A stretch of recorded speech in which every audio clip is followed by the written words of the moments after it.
terima kasih pemirsa, Anda masih menyaksikan Dialog Khusus. Nah ini pemirsa, saya ingatkan sekali lagi bagi Anda pemirsa JTV dimanapun Anda berada, utamanya bagi Anda warga Kabupaten Kediri, kita masih membuka line telepon di 0354 454 4257. Sekali lagi, kita masih membuka line telepon di 0354 454 4257, tanya-tanya seputar dokumen kependudukan. Oke, langsung sudah ada yang bergabung bersama kita sore hari ini. Halo, selamat sore. Halo, selamat sore. Iya, selamat sore. Iya, dengan siapa di mana? Dari Lia. Iya, Lia di mana? Dari di Ngadiluih. Oke, Ngadiluih. Oke, monggo nopo pertanyaannya. Iya, mau tanya Pak Pangkat. Kemarin kan sempat di desa itu ada itu pelayanan mobil keliling. Nah, tapi setelah itu ikut kalau misalkan mau urus dokumentasi kependudukan, tapi numpang di tetangga desa yang lagi dapat pelayanan itu bisa atau tidak? Oke, pertanyaannya bisa diulang sekali lagi karena suaranya kurang jelas di sini. Saya kan ketinggalan pelayanan di desa mobil keliling. Nah itu kalau misalkan mau numpang di desa tetangga, itu bisa atau enggak? Oke, ada pertanyaan lagi? Sudah cukup. Oke, terima kasih Mbak Lia di Ngadiluih sudah bergabung bersama kami. Nah, ini gimana Pak Pangkat? Bisa enggak ini, misalkan ikut di mobil pelayanan keliling di desa tetangga ketika sudah ketinggalan begitu pengurusannya? Gimana ini Pak Pangkat? Iya. Jadi untuk pelayanan keliling itu memang kita khususkan untuk desa itu. Kenapa? Kita tahu di masing-masing desa masih banyak yang belum memiliki dokumen kependudukan. Hingga kalau nanti ketinggalan ya nunggu saja nanti jadwal berikutnya. Jadi tidak bisa begitu ya Pak? Tidak bisa. Nanti kalau dibuka seperti itu malah yang ketempatan nggak kemana nanti. Oke, betul sekali. Ya, biar jadwalnya seperti itu. Jadi satu desa, ya desa itu yang dilayani. Umpama di desa ini dilayani, yang lain boleh, nanti bisa dikerutuk malah susah. Oke, nah itu tadi ya Mbak Lia di Ngadiluih, jadi bisa menunggu jadwal selanjutnya yang sudah dikeluarkan oleh Dispenduk Capil Kabupaten Kediri. Oke, ini saya ingin lanjut nih perbincangan kita yang tadi di segmen sebelumnya. Kalau tadi ada akte kematian begitu. Kemudian saya ingin membahas nih akta kelahiran sendiri. Mungkin ada kebijakan begitu atau program khusus akta kelahiran bagi anak yatim atau mungkin bagi warga kurang mampu ini seperti apa ini Pak Kavi? Saya ingin ke Pak Kavi nih. Seperti apa? Mau dijelaskan? Kalau untuk anak yatim itu kemarin ada program khusus dari pemerintah Kabupaten Kediri bahwa ada beberapa instansi yang terkait sebenarnya yaitu Dinas Sosial dengan salah satunya Dinas Sosial juga Dispenduk Capil Kabupaten Kediri. Jadi Dinas Sosial menyerahkan data bahwa ada anak-anak yatim yang belum memiliki akta kelahiran. Kemudian kita selaku instansi pelaksana urusan administrasi kependudukan, kita membantu Bupati untuk menerbitkan akta kelahiran itu untuk anak yatim. Jadi itu sebenarnya ada beberapa instansi yang bekerja sama untuk terselenggaranya kegiatan tersebut. Oke. Ya. Nah, untuk akte kelahiran sendiri, sebenarnya usia ideal tuh berapa sih harus mengurus akte? Kan kadang tuh kalau masyarakat tuh gelendor gitu kalau Jawanya untuk mengurus administrasi kependudukan ini kurang tertib. Nah, ini sebenarnya akte sendiri berapa ini usia paling ideal? Kalau ideal sebenarnya sedini mungkin ya. Katakanlah hari ini lahir anak itu, sebenarnya hari itu juga bisa diurus sebenarnya. Tetapi di dalam peraturannya bahwa kita sarankan jangan lebih dari 60 hari itu. Bahwa ya, betul. Kalau memang sekiranya lebih monggo tetap kita layani. Setelah itu tetap kita layani, tetapi memang ada denda yang diterapkan untuk keterlambatan pendaftaran akta kelahiran. Oke, nah ini dendanya berapa nih? Itu hanya Rp50.000 sebenarnya. Oke, nah ya. Nah ini kita jadi menumbuhkan kesadaran masyarakat ini sepertinya yang susah begitu. Mungkin nanti cuma bayar 50.000 nanti aja. Nah ini padahal kan penting gitu ngurus administrasi kependudukan, dokumen kependudukan. Oke, nah ini kalau tadi dari Pak Kavi sendiri, kalau gitu saya ingin ke Pak Pangkat nih Pak Pangkat. dari semua dokumen yang sudah tadi dijelaskan di segmen 1, 2, dan sekarang, sebenarnya itu ada biayanya nggak sih Pak sebenarnya? Atau ada biaya khusus untuk pengurusan ini gitu? Kadang kan ada yang ngeluh, kok mahal ya? Nah gitu, nah ini gimana ini? Nah, itu kan begini ya, kalau di dalam Undang-Undang 24 itu pasal 79A itu disampaikan bahwa pengurusan dokumen kependudukan itu tidak dipungut biaya. Oke. Jadi semua tidak ada biayanya. Kenapa? Kalau yang terdengar di luar itu biasanya tidak ngurus sendiri, itu kan banyak kan itu, sehingga dia menggunakan jasa orang lain, membayar itu seperti itu. Tapi kalau di dinas ya hanya itu tadi, hanya yang kena biaya itu kena denda 50.000 ya, hanya untuk pengurusan akte yang usianya di atas 60 hari. Berarti semuanya memang gratis ya, kecuali denda.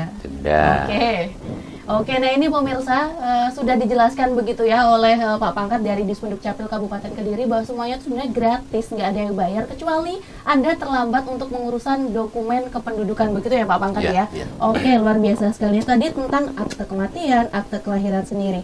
Kemudian ada nggak sih kalau tadi yang namanya pelayanan di desa, ada nggak kebijakan lain yang dilayani desa atau kecamatan gitu selain perubahan KK atau akte kelahiran? Selama ini masih itu ya, jadi desa itu memang dari di samping mengurus tentang kaitan pelayanan administrasi, juga pelayanan tetap KTP akte kelahiran, KK, dan akte kematian. Di samping itu kan semua pengurusan dokumen kependudukan juga melalui desa semua. Jadi formulir semua kan ada di desa, persyaratan juga di desa, kemudian ke kecamatan, ke dinas, sehingga ini tetap seperti itu, bisa melayani dokumen tadi pendaftaran itu juga melayani administrasinya, dan lain-lain itu. Seperti itu, oke, luar biasa sekali. Ini saya ingin tanya nih ke Pak Pangkat, ke Pak Kavi sendiri, selama ini turun langsung ke lapangan nggak sih? Nah ini pasti kan ada pertanyaan nih. Nah sebenarnya turun nggak sih atau cuma di kantor aja? Nah ini gimana nih Pak? Monggo nih dari Pak Kavi atau dari Pak Pangkat langsung menanggapi. Ya, kalau kita itu setiap hari ya, jadi di bidang kita setiap hari di semuanya, jadi ada pelayanan, ada persiapan, ada sosialisasi dan lain-lain. Kita sering ke desa, bahkan kalau saya itu hampir setiap hari ketemu dengan RT RW dan kepala desa itu, dan persiapan pelayanan seperti desa itu. Di samping juga kalau ada terkait dengan pembinaan RT RW juga kita ikut itu. Jadi kita manfaatkan beberapa forum, beberapa momentum itu mensosialisasikan kegiatan ini sehingga masyarakat paham pentingnya punya dokumen kependudukan itu. Karena apa? Orang itu kalau tidak punya KTP itu repot, tidak bisa naik kereta, tidak bisa naik pesawat, tidak bisa buka rekening, tidak bisa, kan seperti itu. Sehingga itu perlu dijelaskan bahwa dokumen kependudukan itu penting sekali. Betul, menumbuhkan kesadaran itu penting ya Pak Pangkat. Oke, tadi dari Pak Pangkat, kalau Pak Kavi sendiri selama ini kalau sudah langsung terjun ke desa gitu, mungkin ada event-event tertentu yang memang ditangani sendiri oleh Dispenduk Capil Kabupaten Kediri? Ya, Dispenduk sebenarnya sering ada kita ikut serta dalam hal ini melakukan pelayanan. Itu seperti ada pada saat Pekan Budaya kemarin, Pekan Budaya Kabupaten Kediri, kita ada di situ standby dalam 7 hari Pak ya, betul ya. Selama 7 hari kita standby, kita melakukan pelayanan di situ. Kemudian pada tanggal 29 ini ada festival Semerpodang. Nanti kita juga ada di sana, bahwa kita langsung mendekat ke masyarakat. Intinya itu, kita ingin mendekat ke masyarakat bahwa pelayanan itu sekarang gampang, pelayanan itu gratis. Untuk administrasi kependudukan itu tidak ada lagi paradigma bahwa ini susah, ini mahal, ini apa. Nah, jangan, bahwa kita berusaha, kita mendekat ke masyarakat untuk melakukan pelayanan. Oke, berarti juga memanfaatkan event-event tertentu gitu ya untuk nyentuh langsung ke masyarakat. Selain kita keliling setiap hari, keliling pelayanan keliling 1 hari jadi di desa-desa. Nah di event itu apakah juga misalkan kita ngurus KTP juga bisa langsung jadi atau seperti apa? Kalau untuk KTP itu karena ada keterbatasan belangko juga, ada bahwa kita terbitkan surat keterangan pengganti KTPL. Tetapi nanti bisa diajukan melalui kecamatan lagi bahwa nanti untuk penerbitan KTPL-nya. keping Oke. kecilnya. Jadi yang dilayani ketika terjun langsung ke event-event itu kebanyakan apa sih dokumennya? Sangat banyak sebenarnya. Untuk akta kelahiran, akta kematian, yang paling banyak adalah perubahan KK ya, karena KK ini dinamis, seperti yang Bapak bilang tadi, dinamis, bahwa perubahan status itu merubah KK. Kemudian pendidikan anak dari SD ke SMP itu juga berubah KK. Jadi relatif yang paling banyak itu adalah perubahan KK. Paling banyak dari masyarakat perubahan perubahan KK. KK. Jadi memang benar-benar harus update gitu ya, apa yang dirubah gitu. Iya betul. Sebenarnya banyak juga persyaratan-persyaratan untuk instansi lain. Contohnya untuk pendaftaran TNI Polri umpamanya. Oke. Itu pasti dia mensyaratkan bahwa dia tamat SMA. Itu pasti di KK harus tertera di situ bahwa pendidikannya tamat SMA. Seperti itu. Sebenarnya sangat penting untuk selalu update elemen data kependudukan seseorang atau satu keluarga. Nah masalahnya kan kebanyakan tuh masyarakat tuh update-nya ketika butuh, nggak Pak Pangkat Betul. ya. Kebanyakan ketika butuh baru mengurus begitu. Oke, nah ini kalau ke Pak Pangkat nih, kalau tadi menumbuhkan kesadaran masyarakat pentingnya dokumen kependudukan sendiri. Kebanyakan kasus ada lagi nih Pak, nik ganda. Nah ini gimana ini Pak solusinya? Monggo dijelaskan Pak Pangkat. Iya. Jadi begini, ini kembali ke awal ya.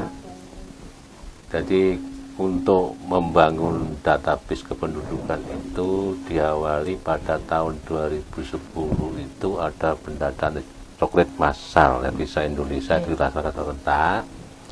Nah, di situ ada orang yang biasa ini budaya Jawa ya. Begitu punya anak nikah di daerah lain, ingat loh itu kakakmu masukkan begitu, sehingga dia masuk ikut bapaknya juga ikut di rumahnya sana, sehingga Belum ada dicabut begitu ya? enggak, jadi dia kan sudah menikah, Oke. kemudian bertempat tinggal di desa lain, sehingga sama ibunya dimasukkan di kakaknya dia, yang sana masuk kakaknya sendiri, sehingga Oh, buat gitu, gitu. oke. Nah, kalau seperti itu nanti data itu akan jadi bermasalah kan. Kalau bermasalah itu sama izin kependudukan itu data itu disisihkan. Untuk apa? Nanti kalau orangnya biar datang untuk ngurus milih mana yang dipilih, alamatnya mana yang dipilih itu.